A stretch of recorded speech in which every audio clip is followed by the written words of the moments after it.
дзень, паважаныя сябры. Сардэчна рада вітаць вас у нашым навагрудскім аддзеле рамёстваў. Сёння я пазнаёмлю вас з той традыцыйнай тэхнікай, якая называецца выцінанка-выбіванка. Наша навагрудская выцінанка-выбіванка – гэта асаблівая тэхналогія вырабу выцінанкі з паперы. Ну і зараз я хочу, каб вы пазнаёміліся з нашай майстэрняй, якая называецца салон майстэрня выцінанка-выбіванка, выбіваначка.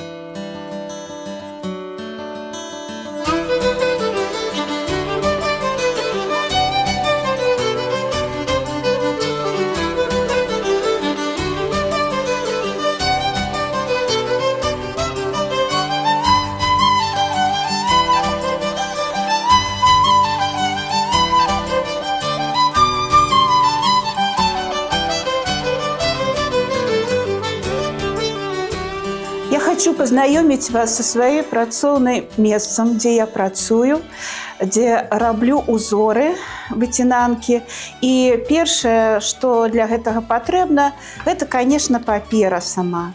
Папера ў мяне такая ватман, называецца больш плотная, на ёй выцінанкі захоўваюцца лепш. Раней, калі паперы не было такой, была папера вельмі тонкая.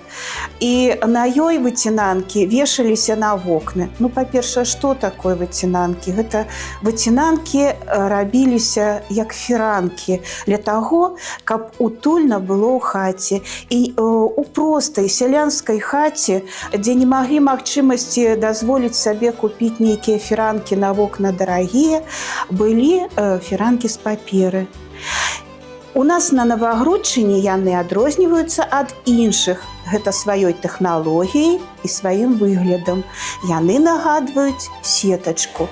Сетачку, фіраначка тая, якая вешалася на акно, і калі здалёк яна нагадвала менавіта такія купленыя фіранкі.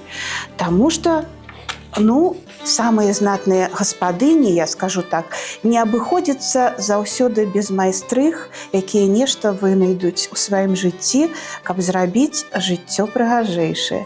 Вось так і атрымалася, што ў нас захавалася гэтая выцінанка і адрадзілася. І такая вось папера, як я ўжо сказала, з паперай. Трэба абавязкова аловак, на які мы будзем маляваць сетачку, і лінейка простая. Намаляваўшы сетачку, вось такую, мы наносім наш малюнак. Гэта звычайна былі або птушкі, або кветкі, ўсё тое, што бачыла звычайная гаспадыня вакол сябе. І што ёй хацелася перадаць. Канешне, гэта фіраначка вешалася на свята, таму гэта маглі быць або голубы, або анёлы, або нейкія цудоўныя кветкі, рамонкі, макі, або ружы. Малявала гаспадыня як магла, яна ж нідзе не вучылася.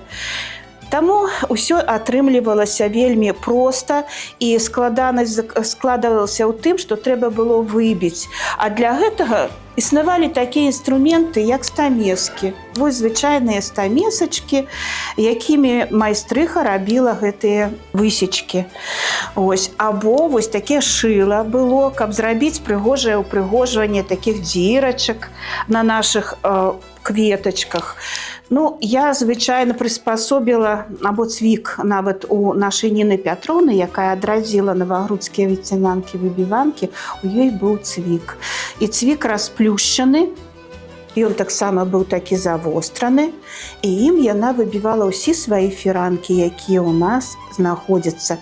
За мною у нашым цудоўным, вось такі так цудоўнай майстэрні, дзе можна змясціць работы нават гэтага майстра, якога ўжо няма. Зараз сёння жыцця яна пайшла, але мы працягваем гэту нашу традыцыю, і я вам пакажу, як гэта робіцца. Для гэтага ў нас яшчэ ёсць, каб не так стукаць, бо гэта справа шумная. Я крышку бяру, або рушнічок, або вось такую вот подставочку. тканіны і достачка. На гэтай дошке трэба пакласці выцінанку, а потым узяць інструмент любы. Мой любімы інструмент заўсёды гэты. Ён можа рабіць розныя модулі. У мяне ёсць яшчэ такія маленькія інструментики, зусім маленькія, якімі можна зрабіць маленькія насечкі, дзірачкі. Ось. Ну і потым уже згодна малюнку мы вырабляем выцінанку і пакрыху пачынаем стукаць. Вось так. Ось. І мы зараз з вами паглядзім, што атрымаецца. Вось атрымаўся такі вот трохкутнічак, які я задумала тут выбіць. Такі узорчык. Ну і вось так пакрыху вырабляецца наша нематэрыяльна-культурная спадчына. Новагрудская выцінанка-выбіванка.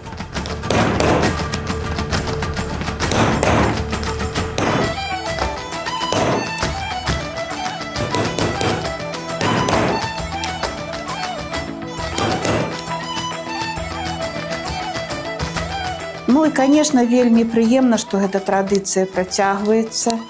Пераемніцай мне з'яўляецца дачка. На сённяшні час яна працуе ў дзіцячым садочке і таксама займаецца выцінанкай, ну, скажем, для душы. Удзельнічае ў конкурсах. У Гродзенскім абласным метадычным цэнтры ў прошлым годзе удзельнічала ў конкурсах сваімі выцінанкамі. Яна робіць і выцінанкі простыя, і выцінанкі-выбіванкі. А яшчэ ка мне на гурткі, калі быў гурток выцінаначка, прыходзілі дзеткі. Яны засталіся ў нас у народным калектыве. І вось двое дзетак, два хлопчыка, яны сёння па суботам прыходзяць да мяне на гурток, і заўсёды яны з задавальненнем працуюць у такой тэхнікі. Вот. Ім вельмі падабаецца малаточак, стукаць, нешта рабіць, або выразаем нажнічкамі, ну, асвойваюць розныя, скажем так, тэхнікі. Ну, я так думаю, што гэта, конечно, мастацтва цікавае, і яно павінна нашых новагрудчан зацікавіць, і не толькі іх цікавіць, яно многіх людзей. Хочацца знайсці яшчэ больш пераемнікаў, каму б захацелася працягваць. І рабіць, можа быць, у традыцыях, але ў сучасны інтэр'ер нейкія цікавыя вырабы нават. Вот я раблю кветкі, раблю нейкія падарункі, паштоўкі яшчэ ў гэтай тэхніцы, сурветачкі. Прыходзяць экскурсіі, прыходзяць дзеці, майстар-класы праводзяць, запрашаюць школы, мы запрашаем школы сюды. Яны тут цікавяцца ўсім нашым народным багаццем, якое захавалася ў нашым аддзеле рамёстваў, і заўсёды прымаюць удзел у майстар-класах. Таксама у нас вельмі цікавае зараз супрацоўніцтва з касцёлам ва Ўселюбе. Туды прыязджае шмат гасцей, якія турыстаў, і мы там праводзім свае майстар-класы. Пакуль там пякуць хлеб, мы праводзім майстар-класы з адной групай, а яны пякуць хлеб з другой групай. І вось у нас такія зносіны цікавыя. І, канешне, вельмі прыемна тое, што такое вот мастацтва, здаецца, ну, самае простае і, можа быць, ужо даўно забытае, яно адзначана на такім высокім узроўні. І наша выцінанка-выбіванка, і проста выцінанка, яна з'яўляецца нематэрыяльна-культурнай каштоўнасцю нашай Беларусі і ўвайшла ў спіс ЮНЕСКО. Ну і мяне, як народнага майстра, таксама узнагародзілі такой вялікай спецыяльнай прэміі Рэспублікі Беларусь за адраджэнне вось такога вот мастацтва. Наша дзяржава настолькі клапоціцца і аб майстрах, і аб тым, каб вот гэта ўсё багацце захавалася. А захаваліся нашы традыцыі дзякуючы людзям, якія іх зберагаюць. Гэта самы галоўны, ну, скарб Беларусі, гэта таленавітыя людзі і іх рукі.